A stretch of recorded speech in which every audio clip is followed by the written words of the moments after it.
Okay, I came across this little interview between Hunter Williams and Jay Campbell. I actually am not familiar with these guys before today, but they had a couple points about Retatrutide.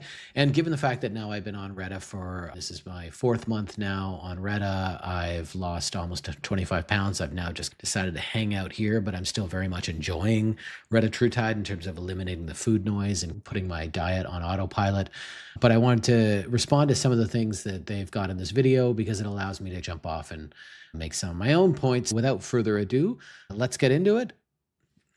People like Jay and I, for our whole entire lives, if you've been fit your whole life, you've pretty much had to diet, meaning that you've always been conscious of food. Even if you're fasting, you're always conscious of food. When's my next meal? What's it going to be? How do I plan my meals? How do I do this? And for the first time, Retatrutide completely changes how you have to think about food as an optimized, healthy, fit individual. Yeah, what I find here is it's actually completely flipped things. Instead of obsessing over having to plan out every single meal and be very cognizant of not exceeding your calories, I now have to be very cognizant of just even getting my calories in. You have completely severed the connection between your body and the hunger signaling. So you have to manage it basically through an app. So this is the way you would track calories in MyFitnessPal. When you're trying to lose weight, you're tracking merely having eaten now because you can't rely on your body to tell you when to eat. Because I'll get to 5 p.m. and realize I've had 1,000 calories all day or 800 calories or something, and I need to eat more. And I think that's what I did probably incorrectly at the beginning of my Red experiment. Is I really wanted to see how much I could push it and like really how much the drug would do for me and how much of a deficit I could be in. And I did lose some muscle mass because of that, because I was just like, oh my goodness, I can eat 800 calories a day. I can eat 1,000 calories a day. This is incredible. I'm not even thinking about food. And I really enjoyed hanging out in that area. I'm not someone that actually likes eating, and I don't like how I feel when I'm full, and I like feeling thin and slim and all this kind of stuff. So this was a joy to me, but it definitely did completely flip that thing that you have to do when you're tracking every calorie when you're trying to lose weight and you're meal planning and you're like, I can't fit this meal in because I know I'm going to have to eat like at 6 p.m. So if I eat now, I'll have no calories left for 6 p.m. It's the complete opposite of that now. Now you're like, oops, I have too many calories left in my day. If I don't eat like my proper macros at least and to a minimum threshold of caloric consumption a day, I'm going to be losing too much too fast, basically. Because one, it takes away the food noise that so many of us deal with, even healthy people deal with. But like Jay was saying too, it enhances everything about your lifestyle that goes with living the fit lifestyle. So when we look at like muscle retention, you can use Retatrutide in a cut or a bulk, meaning that if you're bulking and putting on 100%. muscle, Retatrutide mitigates the amount of fat that you're going to put on while you're building muscle. And if you're using it at a microdose in the right fashion, you can eat enough calories to build muscle and put on pounds. If you're in a cut, like Jay was saying, it makes it that much easier to diet down, have less calories, and have less food noise around what you're doing. But what I will say here is right. If you can use it theoretically in a bulk, where it does get a little more difficult, what I've found when I go to eat a decent sized meal or I've eaten successive smaller meals more than I would normally when taking Retta is the gastric emptying effects of Retta. That is, remember, that's one thing that Retta does do is it slows gastric emptying. It slows how fast your stomach clears food, basically. And that effect means that if you're trying to eat at a caloric surplus, you're more likely to run into a scenario where you feel a bit like uncomfortably full.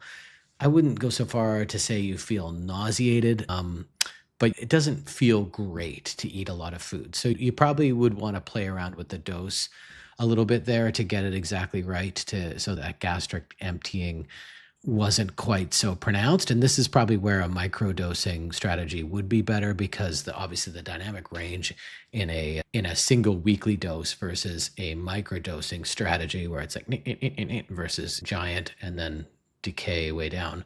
The dynamic range is less obviously on microdosing. So you could really tune it in Whereas if you're taking a big dose at the beginning of the week and then nothing else, I think you may run into more pronounced gastric emptying that would be more pronounced in the early part of the week, which then would make it harder for you to clear a few big meals, put it that way. Long haul, where this is really important, whether you're a bodybuilder, you're a biohacker, anybody, one of the biggest things that we talk about is health span, right? Living long, but actually enjoying how you live. And Retatrutide and some of these other ones that are going to be coming down the pipe in the next few years, which are going to even be even better, make your health span better, meaning that they make you healthier for the long term while also making life more enjoyable because of not only what it does for fat loss and body composition, but what it does for brain health, what it does for reducing inflammation in the gut, what it does for reducing all systems inflammation in the body that we're all exposed to from the environment. So take the fat loss out of the equation. And so I covered this recently in a video I did. I conveniently had a set of bloods from February when I started Retatrutide on March 1st. So I had a set of bloods from February, and now I have a set of bloods from, I guess it would have been May 20, I think, is when I had my most recent bloods done. And so it was very easy to see the before and after on what Retatrutide did to my blood labs. And the long and the short of it is my liver health has not been this good in easily 4 years. And despite everything else basically remaining the same in terms of stuff I take, so on and so forth. And there were some other great markers in there as well. I'm just trying to remember some of them. Oh yeah, my EGFR. My EGFR, it's like a calculated metric for how well your kidneys behave. I have one kidney. And so that my EGFR has been around 45 to 55 for quite a while now, for some odd years or so.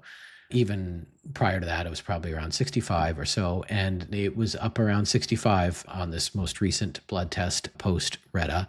Everything was in a better place. Like ALT and AST, which are two liver markers, those were both in the optimal range for me. They've in the past have been varying degrees of not very good to just normal, but now they're optimal.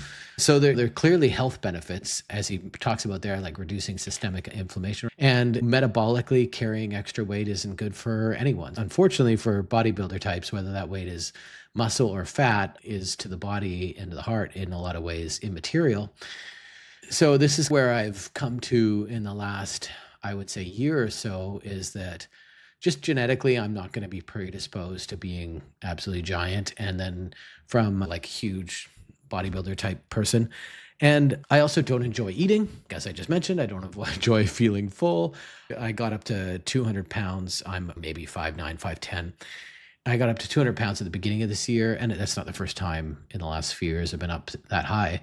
But I don't enjoy how I feel at that weight, and everything. Sleep isn't as good. Obviously, your cardio is not as good. You have to work harder at it to make it as good. And I just didn't like the aesthetic. And being able to be on something like Retatrutide that makes it relatively effortless to keep your caloric consumption at a range that can keep you at a particular level, just on autopilot. Like right now, I'm experimenting a little bit with dose, but let's say I'm anywhere from 1.5 to 2.5 milligrams a week of Reta. And I'm also right now experimenting with taking it as a single dose at the beginning of the week versus microdosing, which is what I did for the first few months. What I found for me is now there's obviously been a bit of an acclimation. My body is acclimatized a bit to Retatrutide, so I feel like I can push through it sometimes if I want to have a treat here and there. But what the difference is, I can have that treat, but I'm already at such a lower amount of caloric consumption. That treat is not even pushing me over what would have been maintenance calories before. Or if it is, I'm so far down and through the rest of the week that I'm just dialed in at a particular weight. And for me right now, that's anywhere between 175 and 180. And so you just fluctuate up and down depending on when you weigh yourself, or like what you ate the night before, or maybe had a couple days of heavier carbs than protein, that kind of stuff. But it's infinitely sustainable for me. The health and longevity benefits of that are massive. To these, because it actually goes hand in hand with the lifestyle that they're already living. So yeah, well said. All right, so we're 9 minutes and 30 seconds in, and we promised that we were going to only do like a 12 to 15 minute video. So just to recap, I think first off, you can get Retatrutide at biolongevitylabs.com, which of course Hunter and I are co-founders with. What's Funny about this is obviously retatrutide is not FDA approved yet, and it probably won't be for another couple of years at least. It's still in FDA trials. Everybody who's selling this now is selling it outside of what will eventually be the proper acquisition channels. And I noticed Eli Lilly was going after a number of people for even using the trade name retatrutide. So you've seen some online providers change the name to GLP-3 in reference to the 3 mechanisms of action or pathways of action for retatrutide. But it's interesting to see that happening in reaction to a lot of this. And then I would say the dosage is going to be always, again, start low, go slow. If you're a smaller man or woman, start somewhere between 0.25 and 0.3 milligrams every other day. And if you're a bigger person like me or Hunter, you could probably start up as high as 0.5. But again, I would start even lower than that because you don't want to go to like 2.5 milligrams or even 3 milligrams, which is where most people start on the pharma side of things. Yeah. Okay. He gave 0.25, 0.33 or 0.3, whatever. It doesn't really matter at that point. 0.25, 0.3 milligrams every second day, or EOD every other day is what you hear. And that's where I started. I started at 0.3 actually. But he was, I think, at some point saying maybe even start at half that. I could see that for a woman. I've had a number of women in my life start retatrutide after I've mentioned it to them. And I know I had one start at my minimum dose, which I believe was the 0.3 dose. And she said she felt nauseated at that level and cut it to half of that. And it did work out for her. And I heard from her the other day and she's lost 10 pounds already on that. That's fantastic. But then again, I have another girlfriend that, my actual girlfriend, and she started at my dose of 0.33 and felt completely fine on it. And she lost, I think, 10 or 15 pounds relatively quickly. She's had to cool it on it now because she obviously responded to it really well. She didn't even have that weight to lose, quite frankly. She's just likes experimenting with aesthetic drugs like I do. Like if I had to create a dosing strategy now for retatrutide, knowing what I know, it would obviously be microdosing. We would probably start at 0.3 every other day because that works out to a nice 1 milligram every week. And when you're buying these things, you don't want to buy more than you can consume in 30 days because peptides don't have, once they're reconstituted, they don't have a great shelf life. And by shelf, a refrigerator shelf, you have to keep it refrigerated. So you don't want to do what I did, which was buy like a 10 milligram vial, find out you're not going to get up to 3 milligrams a week or whatever you think you're going to be getting up to, and then have half of it go to waste in the vial after you've only used the 4 milligrams in the first month. So 0.3 milligrams a week is what I would do until you achieved, probably a few weeks in, you achieve that sort of like stable blood serum levels. And then I would probably move to twice a week, maybe even once a week if you can tolerate it. I had no problem moving. I didn't experience any kind of negative sides on any of these dosages. That doesn't, everybody's experience is different. But the reason for that is that there is some kind of talk that the additional metabolic benefits of retatrutide are more pronounced with the single bolus dose. So I've done this recently. I've basically moved to that single bolus dose, start of the week. I'm doing 1.5. Now I'm getting up to 2 because I'm trying to push it and see how I feel. And if I do want to see some of these positive effects, are they going to scale with the dose going up? And I'm not afraid, obviously, at this point of negative side effects now that it's been as long as it's been. This is basically, I've been on it for about as long as some of these trials have typically put people through this. So that's where I would go. Also, the great thing about that kind of single weekly dose is if you're someone like me that travels and you've got to be away for a week, you can take one of those doses before you go away. You don't have to travel with it. It's a pain traveling with it, given the need for refrigeration and the fact that you're traveling with essentially an unregistered compound. I don't love the idea of explaining that to the TSA or whatever. So that's what I would do. I would start with microdosing and move to the single weekly dose. And you can switch anytime. Like I use an app to track, an app that I made myself, actually. Maybe I can do another segment on that sometime. But I basically use an app to track the half-life of a lot of random things, but in this case, retatrutide. And so that allows me to see, like, at any given day, how much of it is in my system. So then if I slide a little bit and I miss a day or two and I want to get myself back up to where I feel good, with a serum concentration that feels good for me, I can ballpark it and be like, okay, instead of this time injecting zero point 0.3, I think I need to do about 0.5, and then we're back up to where I should be. And then I can do 0.3 a couple days after that. It's honestly probably overkill. A lot of this it just comes down to gut feel and what works best for you. But it's what I do, and what's allowed me to learn a little bit about what works best. And as Hunter said, it's going to eliminate food noise. It's going to speed up your metabolism. You're just going to be clean. You're going to feel better. It also obviously eliminates the desire to eat shitty food. All right, that's all I got, man. What do you got to say to wrap it? Yeah, I'll say to close out, for anyone that has experience with GLP-1s, Jay and I have a lot of experience. I will say Retatrutide has the most benefit and the lowest side effect profile, and I would say even light years ahead of tirzepatide. So, Definitely. you know, semaglutide has a relatively strong risk profile for what it does to like nausea and, you know, slowing gastric emptying.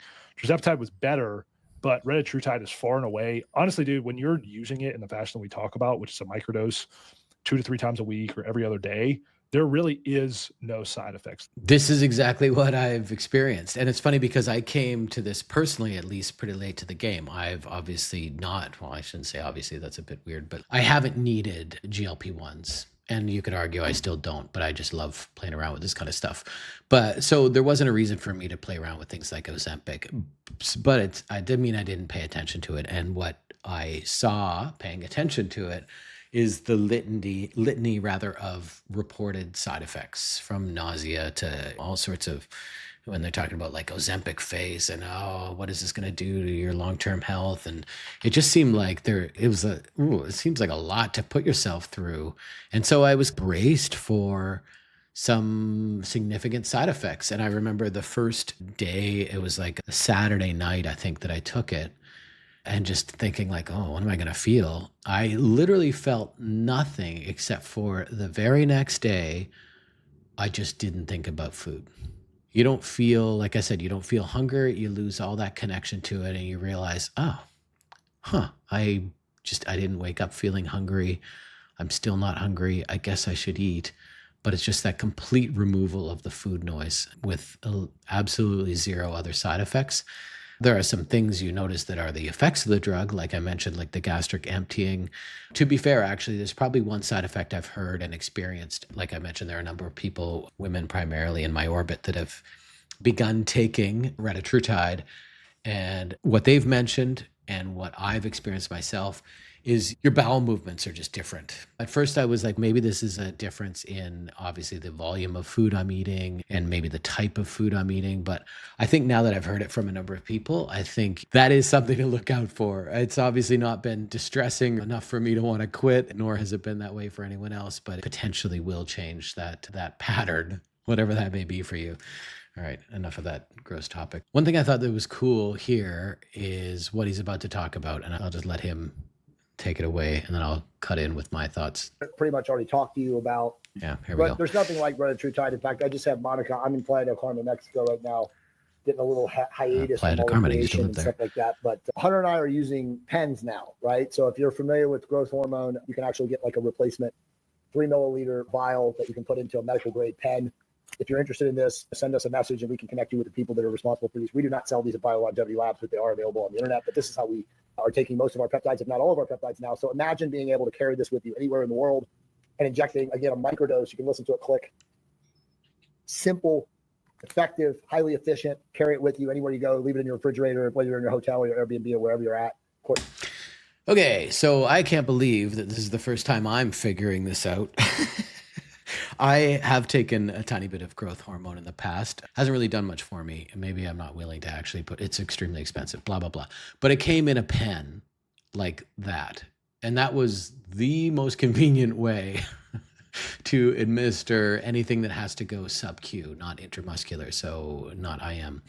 So if you've got a tiny bit of a substance that needs to go sub-Q, you don't need to burn a whole giant insulin pen or whatever every single time. And those are often overkill, quite frankly. even as small as they are, you just wind up going through lots of them if you're doing peptides on a daily basis. Like these days, I do melanotan 2 for tanning. I do BPC 157, TB 500, those for healing, trying to heal a shoulder. Retatrutide, obviously. So all these things typically go in insulin pens.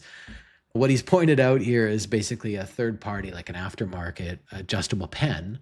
And then you can buy the needles, the tiny little tips that just go on the top of it. I actually just threw out a bunch I had left over from a previous pen the other day because I thought, what do I need these for? That would be a vastly easier way. So you're just loading up the compound once into the pen and then just changing the needle every single time. It's just a tiny little thing. It's just giving you that preset locked and loaded dose every single time. Far easier. That would definitely be a lifestyle improvement I would make to my current Retatrutide dosing protocol. And I would probably do it to, like I said, all my peptides. It just is so much easier. Okay, so I hope that was helpful. I just wanted to get on quickly and record that, as I noticed quite a lot of you were coming to the channel for Retatrutide advice, and occasionally I see stuff pop up, and it, thought I'd offer my 2 cents. Thanks again for all your support. We had a video the other day that did about 25,000 views in 2 days, so that was totally incredible. We are marching towards 1 million lifetime views on the channel, which probably doesn't sound like a lot to some people, but it is what it is, and we're nearly at 8,000 subscribers. So thanks a lot for your support, and I look forward to chatting with you in the comments.